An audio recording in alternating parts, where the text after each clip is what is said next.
ये सवाल उन विश्वासियों से है जिनका उद्धार हो गया है, जिनके जीवन में यीशु मसीह आ गए हैं।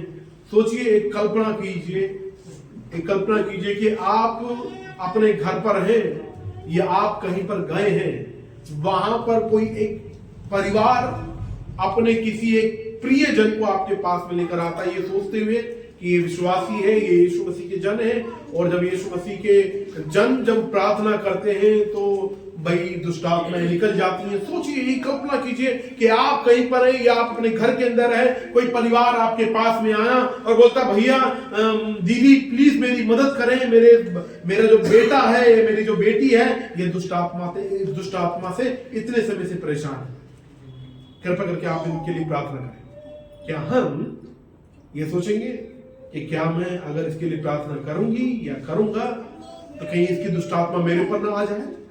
क्या हमारे अंदर ये चलेगा?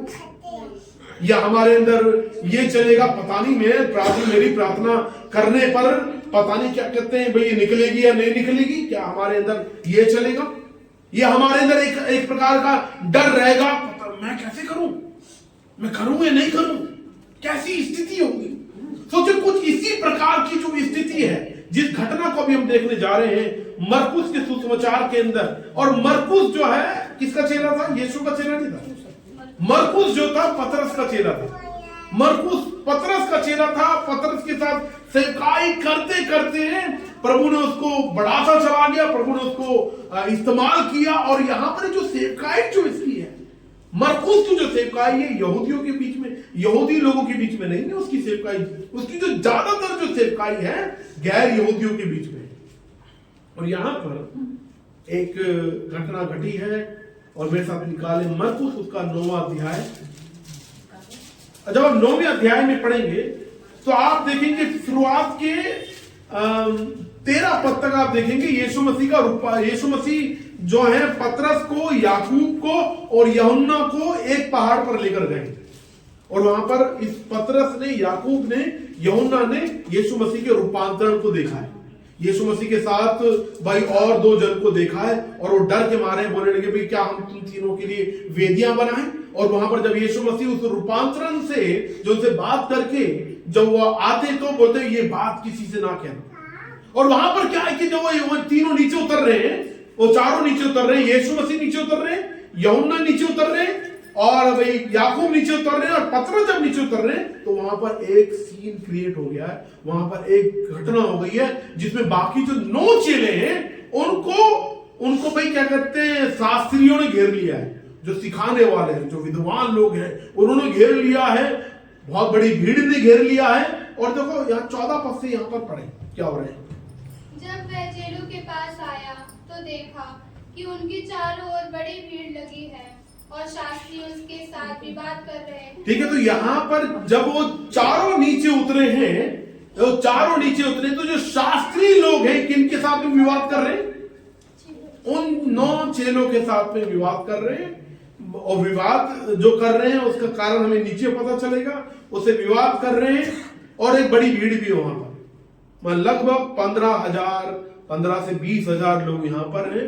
15 से 20,000 लोगों ने घेर रखा है बड़ी तरीके से। और बीच के अंदर सोच लीजिए ये चेले हैं और जो शास्त्री लोग हैं उनसे क्या कर रहे हैं, विवाद कर रहे हैं, बहस कर रहे हैं। डायलॉग्स नहीं हो रहे, यहाँ पर बहस हो रही है, यहाँ पर डिबेट चल रहा है, यहाँ पर बहस कर रहे हैं। यहाँ पर 15 के अंदर क्या लिखा है, उसे देखते ही सब बहुत ही आश्चर्य करने लगे। तो यहाँ पर उन्होंने, जो शास्त्री हैं, जो बड़ी भीड़ है, उन्होंने किसको देखा है?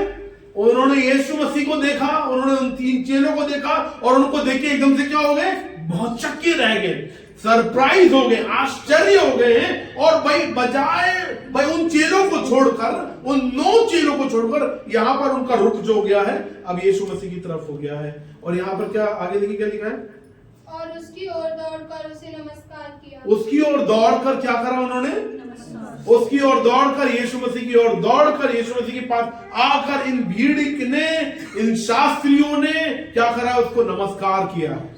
और फिर उसने उनसे पूछा, तू इन सब से क्या विवाद कर रहे हो? तो यीशु मसीह यहाँ पूछ रहे कि भी तुम इनसे क्या विवाद कर रहे हो? किनसे पूछ रहे हैं? उन शास्त्रियों से पूछ रहे हैं। उन शास्त्रियों से पूछ रहे हैं, भाई क्या तुम उनके साथ में किस बात में, कौन सा ऐसा विषय है जिसको लेकर तुम विवाद कर रहे हो। ठीक है, देखिए फिर आगे क्या हुआ। भीड़ में से एक ने उसे उत्तर दिया, हे गुरु, मैं अपने पुत्र को जिसमें गूंगी आत्मा समाई है तेरे पास लाया था। जहाँ कहीं वह उसे पकड़ती है वहीं पटक देती है, और वह मुंह से फेन भर लाता और दांत पीसता और सूखता जाता है। ठीक है, तो यहाँ पर जो मुख्य जो विषय है जिसकी वजह से विवाद हो रहा है वो क्या है, ये पुरुष है। अगर आप मत्ती में पढ़ेंगे, अगर आप लूका में पढ़ेंगे, पता चलेगा ये इसका एकलौता पुत्र है, एक बच्चा है। और जब एक बच्चा होता है उसके लिए बहुत ज्यादा ही क्या कहते हैं, ध्यान उसकी तरफ ज्यादा रहता है ना। और क्यों ध्यान रहता है, क्योंकि एक ही बच्चा है। जब हमारी परी जब छोटी थी, जो गिर जाती थी तो भागकर जल्दी से उसको पकड़ते थे, अरे क्या हो गया। छोटा तो हो जाता था एकदम से भागते थे, अरे क्या हो गया। छोटे तो कुछ हो गया एकदम से डॉक्टर को लेकर भागते थे, जब एकलौता था। जब दूसरा हो गया फिर हमारा वो जो था ना, वो जो भागने वाला कम हो गया, कोई बात नहीं, ठीक हो जाएगा, कोई बात नहीं, हो जाएगा, ऐसे तो हो गया। पहले में ज्यादा होता था, यहाँ पर इसका ये एकलौता है। और देखो इस इकलौते की अपने छोटे बच्चे की जो इकलौता पुत्र है उसकी स्थिति बता रहा है। बोल रहा, हे गुरु, मैं अपने पुत्र को जिसमें गूंगी आत्मा समाई है। कैसी आत्मा समाई है, मतलब बोल नहीं पा रहा है, जो बोल नहीं सकता है, ऐसी आत्मा उसके अंदर समाई हुई है। और कब से समाई है, अगर आप इसको पढ़ेंगे और खंड के अंदर पढ़ेंगे तो ये बचपन से ही है, ये पैदाइशी इसके अंदर ये गूंगी आत्मा समाई पड़ी है। तेरे पास लाया था, जहां कहीं वे उसे पकड़ती है वहीं पटक देती है। जब भी इसके अंदर वो दुष्ट आत्मा आती है तो क्या करती है, उसको क्या कर देती है, पटक देती है। और पटकने में मतलब पटकती है और आगे वह उसके मुंह से क्या करता है, मुंह से फैन भी भर आता है। जैसे दौरे नहीं पड़ते, दौरे पड़ने में जैसे फैन आ जाते हैं, एकदम अजीब झाग से आ जाते हैं। तो बोला कि यहाँ पे उस पे इसके मुंह से फैन भर आता है, दांत पीसने लग जाता है। जैसे जब मिर्गी आती है एकदम दांत पीस लेते हैं, उसको मतलब खोलना बड़ा मुश्किल होता है ना। तो बोला कि भी ना सिर्फ उसको गूंगी वाली आत्मा है, ये जो गूंगी आत्मा क्या करती है, उसको पटकती है। ध्यान दे, उसको पटकती है, उसके मुंह में फैन आ जाता है, और पीसने लग जाते हैं और सूखता जाता है। क्या कर रहा है ये सूखता जा रहा है। मतलब वो सोच सकते हैं उसकी हेल्थ ठीक नहीं है। मतलब जो एक बच्चे की एक हाइट होनी चाहिए, एक बच्चे का वेट होना चाहिए, उस प्रकार से बच्चा नहीं है। और उसको वो किसके पास लेकर आया है, प्रभु यीशु मसीह के पास में लेकर आया। लेकिन यीशु मसीह वहां थे नहीं, तो चेलों के पास में लेकर आया। और ये जो चेले हैं, देखो यहाँ पर जब इनको बताया है कि भी सूखता है, मैंने तेरे चेलों से कहा वैसे निकाल दे, परंतु वे उसे निकाल ना सके। अगर आप 6वें अध्याय में देखेंगे, 6वें अध्याय में जाएंगे, 6वें अध्याय को पढ़ेंगे, तो वहां पर यही चेले दुष्टात्माओं को निकाल रहे हैं। यही चेले हैं जो दुष्टात्माओं को निकाल रहे। लेकिन यहां पर क्या हो गया जिसकी वजह से वो दुष्टात्मा को निकाल नहीं पा रहे? क्या कारण है कि चेले यहाँ पे दुष्टात्माओं को नहीं निकाल पा रहे? देखो आगे यीशु मसीह आगे पढ़े क्या लिखा हुआ है। यह सुनकर उसने उनसे उत्तर देके कहा, हे अविश्वासी लोगों, मैं कब तक तुम्हारे साथ रहूंगा और कब तक तुम्हारी सहूंगा? उसे मेरे पास लाओ। ठीक है, तो यहाँ पर जो मुख्य जो कारण है भाई, उनका जो है विश्वास जो है उस प्रकार से नहीं है। विश्वास करते हैं, विश्वास कर रहे हैं, लेकिन स्थिति क्या है, पता नहीं कैसी ऐसी स्थिति बनी होगी जिसकी वजह हो सकता है वो डर गए हो सकता है सोच रहे हो कि पता नहीं निकलेगी या नहीं निकलेगी। क्योंकि चेले कौन है, एक आम इंसान है, आपकी और मेरी तरह आम इंसान है। कैसे पता चलता है वो आम इंसान है? यीशु मसीह को चेले छोड़कर भाग गए थे। जब यीशु मसीह को पकड़ा गया था, यीशु मसीह को छोड़कर भाग गए। यीशु मसीह को बार बार सरप्राइज कर रहे हैं, बार बार आश्चर्य कर रहे हैं। ये कौन है जो आंधियों को शांत कर रहा है? ये कौन है जो तूफानों को शांत कर रहा है? ये कौन है जो इतने सारे खानों को खिला रहा है? ये कौन? बार बार आश्चर्य कर रहे हैं ये चेले। ये सारे चमत्कारों को यीशु मसीह के उन्होंने देखा है, लेकिन उसके बावजूद भी इनको परमेश्वर ने इस्तेमाल किया है। 6वें अध्याय में, इसी में 6वें अध्याय में इस्तेमाल किया। लेकिन यहां पर जब यीशु मसीह नहीं है और यहां पर जब ये पिता अपने इकलौते बेटे को लेकर आया है, ठीक नहीं हो पाया, चंगाई नहीं हो पाई। क्यों नहीं हो पाई है? अविश्वासी, यहाँ पर यीशु मसीह बोल रहे अविश्वासी लोगों, मैं कब तक तुम्हारे साथ रहूंगा और कब तक तुम्हारी सहूंगा, उसे मेरे पास लाओ। सोचो, यहां पर देखें, हम कई बार कई विषयों के लिए प्रार्थना करते हैं, कई विषय हैं जिनके लिए लगातार प्रार्थना कर रहे हैं, कई विषय जिनके लिए लगातार हम बोले कि प्रभु तू इस प्रार्थना का मेरा उत्तर दे। हो सकता है घर में कोई अविश्वासी जन हो, उसको लेके प्रार्थना कर रहे हैं, कोई ऐसा इंपॉर्टेंट बहुत ही प्रमुख विषय हो, उसके लिए हम प्रार्थना कर रहे हैं, लेकिन कहीं ना कहीं अंदर कहीं ना कहीं वो डाउट है, कहीं ना कहीं वो संदेह है, पता नहीं प्रभु सुनेगा नहीं सुनेगा, प्रभु उत्तर देगा नहीं देगा। हमारी और चेलों की स्थिति अलग नहीं है। यहां पर चेलों को बोले हे अविश्वासी, कब तक मैं तुम्हारे साथ में रहूंगा। और अगर इसके खंड के अंतिम उसमें देखेंगे, अगले उसमें देखेंगे, तो यीशु मसीह अपने मरने की भविष्यवाणी कर रहे हैं आगे की तरफ। फिर देखो आगे क्या हुआ। तब वे उसे उसके पास ले आए और उसने उसे देखा तो उस आत्मा ने तुरंत उसे मरोड़ा और भूमि पर गिरा। हाँ, तो देखिए अब क्या है, जब यीशु मसीह के पास उसको लेकर आया, दुष्ट आत्मा उसके अंदर आ गई है, दुष्ट आत्मा उसके अंदर आ गई है, तो उसने देखा और दुष्ट आत्मा ने तुरंत उसको क्या करा, मरोड़ा उसको, है ना, वो मरोड़ने लगे, जैसे ना तड़पने टाइप से मरोड़ने, अखड़ने लगे। कुछ केस ऐसे होते हैं जिसके अंदर दुष्ट आत्मा है ना, दुष्ट आत्मा अलग अलग तरीके से कार्य करती है।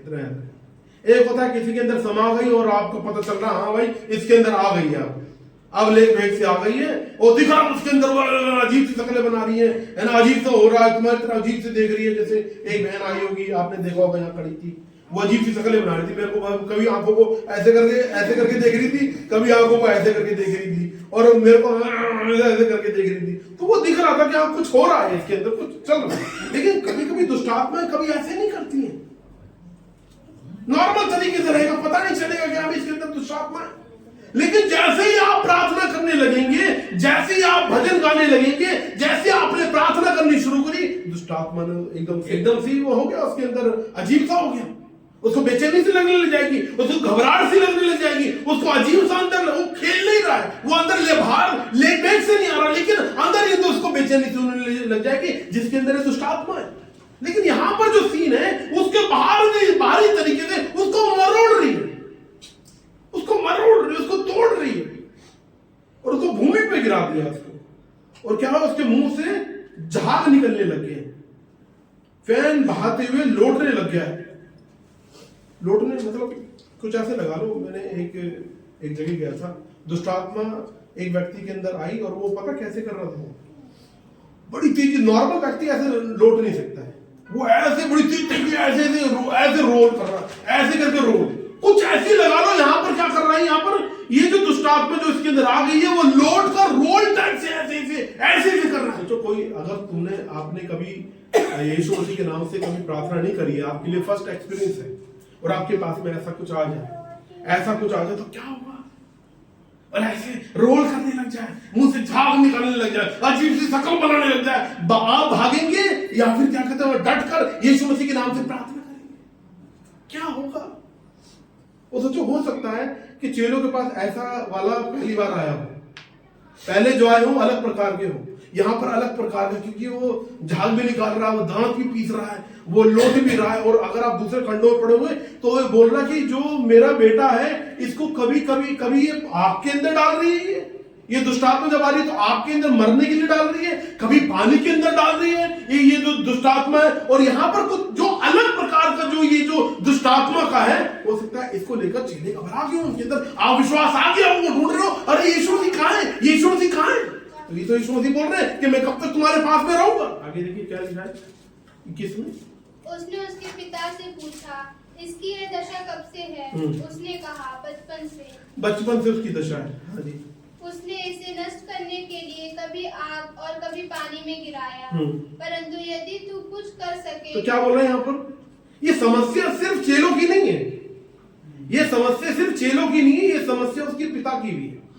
ये आया, ये नहीं पता कि कौन सी जगह से आया है, कितनी दूर की इसने यात्रा करी है, पास है दूर है, लेकिन ये आया यीशु मसीह के पास में आया कि यीशु मसीह आकर क्या कर दे, उसको चंगाई दे दे। लेकिन यहां पर क्या है, उसके अंदर जैसे चेलों के अंदर था, वैसे इसी के अंदर है।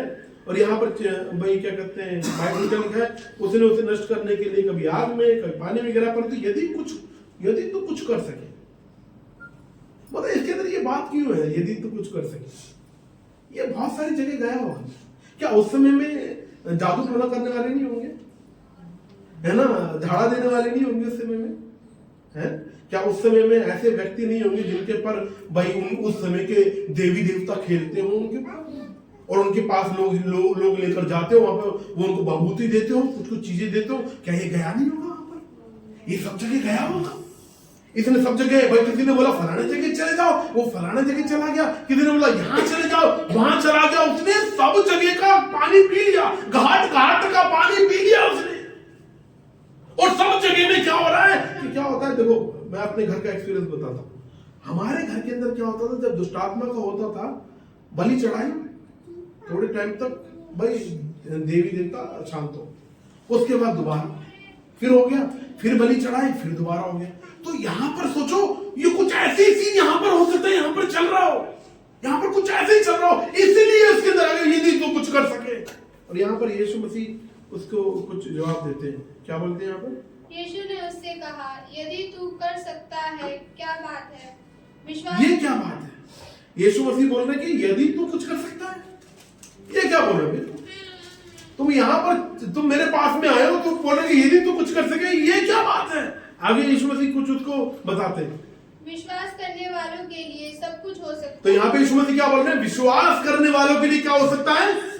सब कुछ हो सकता है। अगर आप मत्ती में पढ़ेंगे तो वहां पर आप देखेंगे कि वहां पर जो परम यीशु मसीह उदाहरण दे रहे हैं कि यदि तुम्हारा राई के दाने के बराबर विश्वास है ना भाई, लास्ट टाइम भाई रोहित बता रहे थे राई के दाने के बराबर के बारे में वर्षिप की तरह, यदि तुम्हारा राई के दाने के बराबर विश्वास है, यदि तुम इस पहाड़ से कहो हट जाए तो क्या हो जाएगा?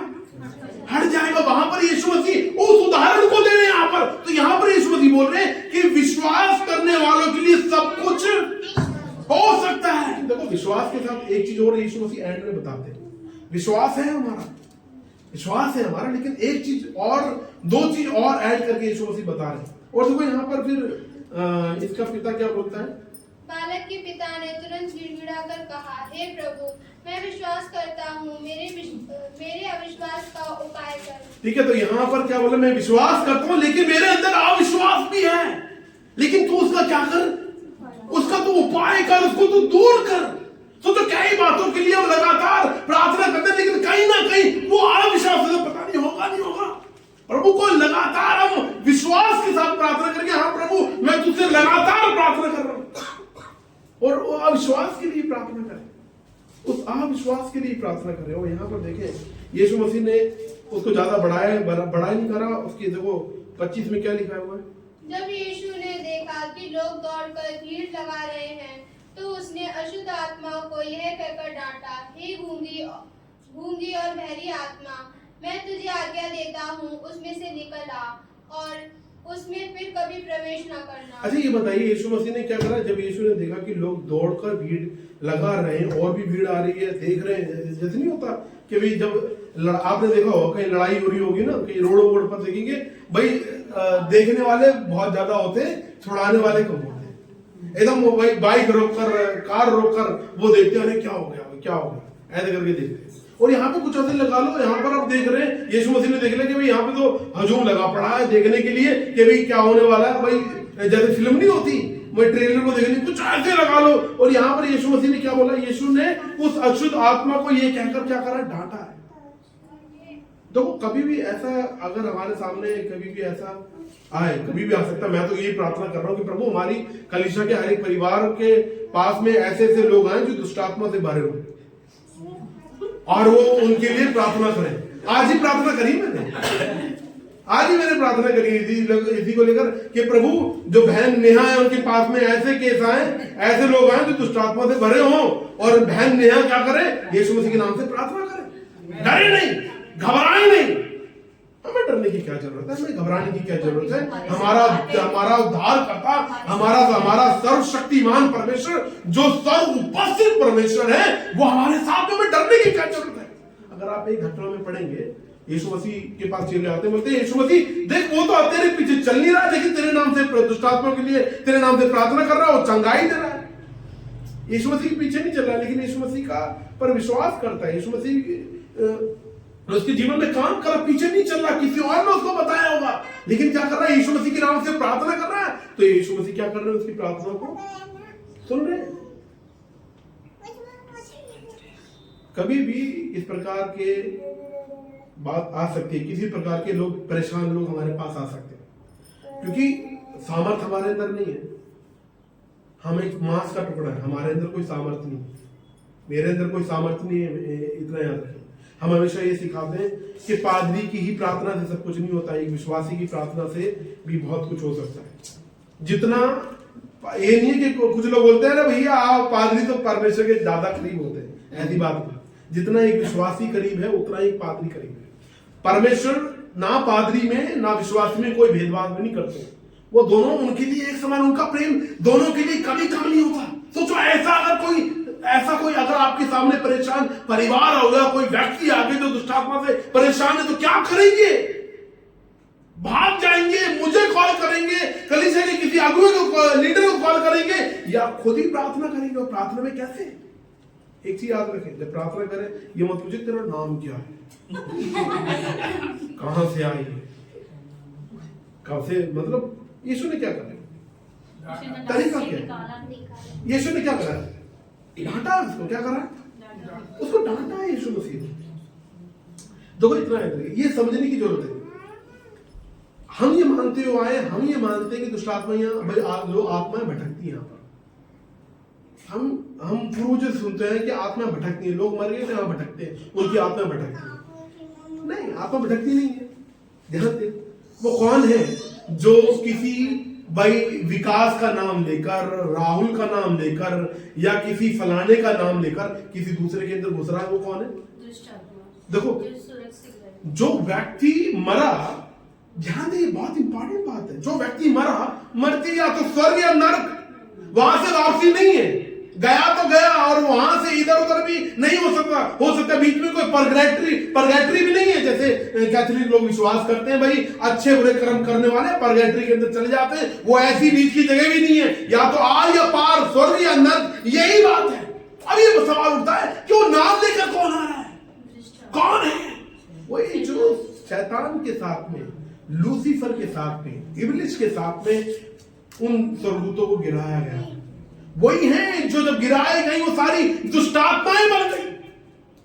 आपको पता है, जब आप स्टडी करेंगे, हायर लेवल की स्टडी करेंगे, जब आप डॉक्टरेट लेवल की स्टडी करेंगे, पीएचडी करेंगे, या फिर आप एमए लेवल की, मास्टर लेवल की स्टडी करेंगे, तो आपको कुछ केस स्टडी करनी पड़ेगी। केस स्टडी, जैसे भाई अभी जैसे मेरा डॉक्टर ऑफ मिनिस्ट्री चल रहा है, तो मेरा थीसिस के अंदर केस स्टडी भी चला उसके अंदर। तो केस स्टडी के अंदर क्या होता है, किसी पर्टिकुलर कम्युनिटी को, किसी पर्टिकुलर व्यक्ति को, या किसी उसको आप क्या कर रहे हैं, जानने की कोशिश कर रहे हैं, आप जान रहे हैं, आपका रिसर्च चल रहा है उसके ऊपर। और यहां पर जो दुष्टात्माएं घेरी गई हैं, हर एक की केस स्टडी उनको पता है, हर एक का उसका लाइफ लाइन को पता है कि कब पैदा हुआ, कहां पैदा हुआ, यहां पैदा हुआ या वहां पैदा हुआ। इसलिए आप देखेंगे, आप न्यूज के अंदर भी आप देखेंगे कि अरे फलाना बच्चा बोल रहा कि मेरी पत्नी वहां रहती है, उसकी उम्र है 5 साल। वो उसकी माँ बोल रहे अरे इसकी शादी तो मैंने करी नहीं, ये 5 साल में इसकी पत्नी कहां से आ गई भैया। और उसने फलाना जगह जाके देखा तो सच में उस नाम की औरत है वहां पर, वो कितने साल की, 80 साल की। तो क्या है, कौन, मतलब ये हो कैसे रहा है? क्योंकि जितने भी व्यक्ति हैं इस दुनिया के अंदर, उन सबकी केस स्टडी उनके पास में, उनका हिसाब किताब उनके पास में। और यहां पर हमें बहकना नहीं है, हमें डरना नहीं है। जब कोई ऐसे बोले मैं फलाना ढिमकाना हूं, कोई बात करने की जरूरत नहीं है। हमें सिर्फ हमारे पास वो नाम है जो सब नामों में श्रेष्ठ है। अगर कभी ऐसा कुछ बात आए, कोई ऐसी परेशान व्यक्ति या कैसा परेशान परिवार आए, डरने की जरूरत नहीं है, घबराने की जरूरत नहीं है, भागने की जरूरत नहीं है, ये बताने की जरूरत नहीं है मेरी तबीयत खराब है, मैं तो आज कुछ नहीं कर सकता। कुछ लोग बहाने मार देते हैं, क्योंकि एक डर है, कहीं ना कहीं डर है कि मेरे पर लपक के ना जाए, मैं क्या मेरे परिवार को परेशान ना करने लग जाए।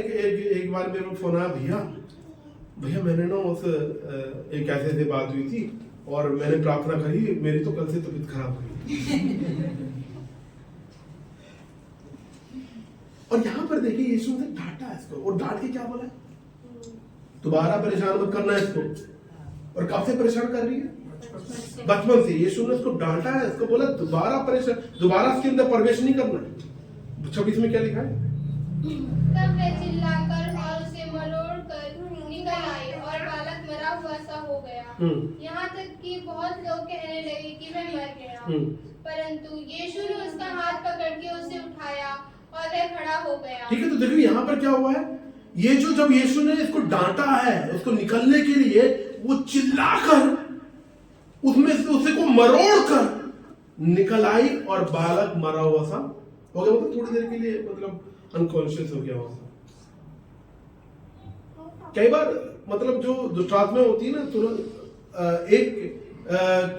मतलब कुछ केसों में दुष्टात्मा निकल गई तो निकल गई, लेकिन अगर हमने मौका दिया, जिसमें से निकली, अगर उस व्यक्ति ने मौका दिया, उस व्यक्ति ने दोबारा से कुछ ऐसा किया, तो दोबारा घर के अंदर क्या हो सकता है, वो अकेली नहीं रहेगा। बाइबल में क्या लिखा है, अपनी और भी बुरी आत्मा अपने साथ और भी बुरी आत्मा को लेकर आएगी। लेकिन कुछ केसों में क्या होता है, दुष्टात्मा बड़ी ढीठ होती है। जैसे एक भाई जिसको लोग पूछते भी और डरते भी, उसका नाम लेने से भी डरते हैं, वो है बुलाकी करके कुछ कोई है, ठीक है, वो है कौन ना, वो कौन है, वो एक किसी जमाने में कोई बुजुर्ग रहा होगा, और भाई उसको बाद में लोग पूछने लग गए, ठीक है, उसका लोग नाम भी नहीं लेते। तो वो अगर किसी के अंदर किसी को परेशान करने लग गया तो जल्दी से नहीं निकलता, निकलेगा, उसे पता है निकलना है, लेकिन जल्दी से नहीं निकलेगा। कुछ ना कुछ ऐसे करता रहेगा, डराता रहेगा, फैमिली को डराता रहेगा, भाई क्या कहते हैं, घर वालों को डराता रहेगा, उसको डराता रहेगा, जल्दी से निकलने वाली। ऐसे कुछ दुष्टात्मा होती जल्दी से भाई निकलती नहीं है, लेकिन फिर भी क्या करना, हमें हिम्मत नहीं हारनी है, हमें हिम्मत नहीं हारनी। हमारे पास प्रभु यीशु का नाम है जो सब नामों में श्रेष्ठ है। और यहाँ पर क्या हो गया, उसका हाथ बढ़ाया और खड़ा हो गया। अब यहाँ पर यीशु मसीह, यहाँ पर देखो उनकी क्या कारण था जिसकी वजह से वो दुष्टात्मा नहीं निकाल पाए, क्या कारण था। यहाँ पर एक बात बता रहे कि भी विश्वास ही काफी नहीं है, विश्वास ही काफी नहीं है। अब यहाँ पे यीशु मसीह 27-28 में क्या लिखा है, जब वह घर में आया तो उसके चेलों ने एकांत में उससे पूछा, हम उसे क्यों ना निकाल सकते। ठीक है, तो यहाँ पर यीशु मसीह के चेले यीशु से पूछ रहे, भाई क्या कारण था, हम उसको निकाल पाए, हम उसको निकाल नहीं पाए। और 29 में यीशु मसीह एक बहुत इंपॉर्टेंट, बहुत ही प्रमुख बात बोलते हैं। क्या लिखा है यहाँ पर, उसने उनसे कहा, यह जाति बिना प्रार्थना किसी और उपाय से नहीं निकाल सकती। अगर आप दूसरे खंड में पढ़ेंगे, दूसरी पुस्तक में पढ़ेंगे, आप मती में, मरकुस में, लूका में पढ़ेंगे, वहां पे लिखा है बिगर प्रार्थना और उपवास से ये जो क्या कहते हैं जाति है, जाति मतलब ये जो सेना है एक तरीके से, ये जो कितनी से भी कितनी बड़ी, इफिसियों में क्या लिखा हुआ है, उसके पोस्ट भी है। शैतान के जो भी हाकिम है, शैतान के जो साथ में जो भी दुष्टात्मा है, उसके अंदर प्रधान भी है, उसके अंदर हाकिम भी है। चाहे कितने से भी कितना बड़ा हाकिम आ जाए, प्रधान आ जाए, शैतान कुछ ना खुद ही क्यों ना आ जाए, यीशु ने उसको क्या कर दिया है, हरा दिया। और हमारे पास वो नाम है, जो नाम, जिस नाम को लेने से दुष्टात्मा थरथराती है, दुष्टात्मा डरती है। और यहाँ पर बोल रहे हैं प्रभु यीशु मसीह यहाँ पर बता रहे हैं कि तुम्हें क्या करना है, कभी भी इतना याद रखिए, इन दो चीजों पर बहुत ज्यादा ध्यान देना है, प्रार्थना और उपवास, प्रार्थना और उपवास, प्रार्थना और उपवास। कभी भी ऐसी स्थिति में के अंदर हम जाएं, पहले हम प्रार्थना करें, घुटने टेक कर प्रार्थना करें, भाई गिड़गिड़ा कर प्रार्थना करें, क्योंकि हम बिगर परमेश्वर की सहायता के इस प्रकार की जो भी भाई क्या कहते हैं परेशान व्यक्ति लोग हैं, दुष्टात्मा से ग्रसित लोग हैं, उनको हम यीशु मसीह की प्रार्थना, बिगर प्रार्थना के और उपवास के कुछ उनकी सहायता नहीं कर सकते। और सोचिए यीशु मसीह क्यों हमको विश्वास यीशु ने हमको दिया, क्यों यीशु मसीह हमको चाहते हैं कि हम प्रार्थना करें, क्यों यीशु मसीह चाहते हैं कि हम उपवास करें, क्यों, क्योंकि उसने हमको अपना बना लिया है, हम उसके हो गए, उसने अपना पवित्र लहू बहाकर हमको अपनी बेटी, अपना बेटा बना लिया है। अब हम उसकी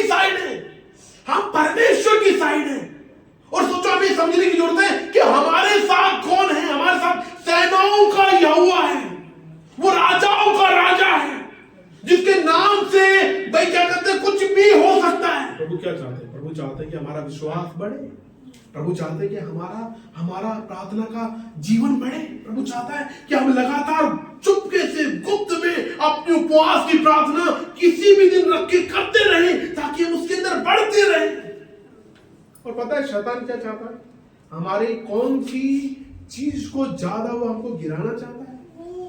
हमारा प्रार्थना का जीवन, हमारे प्रार्थना के जीवन में हमको गिराना चाहता है, ताकि क्योंकि जब हम प्रार्थना नहीं करेंगे, अगर हम विश्वासी हैं, इतना याद रखें, अगर हम विश्वासी हैं तो ये मस्ट है, कंपलसरी है, ये ऑप्शन नहीं कि हम प्रार्थना ना करें। हमें प्रार्थना करना पड़ेगा, चाहे कितने भी व्यस्त हैं, चाहे हम 24 घंटे ही व्यस्त हैं, हमें फिर भी एक समय निकाल कर हमें प्रार्थना करना पड़ेगा अपने लिए। नहीं तो हम एक ऐसा लगा लो, अंदर से हमारा अजीब सा हो जाएगा, हमारे अंदर में एक युद्ध से चलता है, मन नहीं लगेगा, अजीब अंदर से हो जाएगा। हमारे अंदर हमारा पुराना स्वभाव हो सकता है बाहर की तरफ निकल आए, हमारा पुराना चरित्र हमारे पर हो सकता है, पुरानी जो बुरी आदतें हमारे पर नियंत्रण करने लग जाए।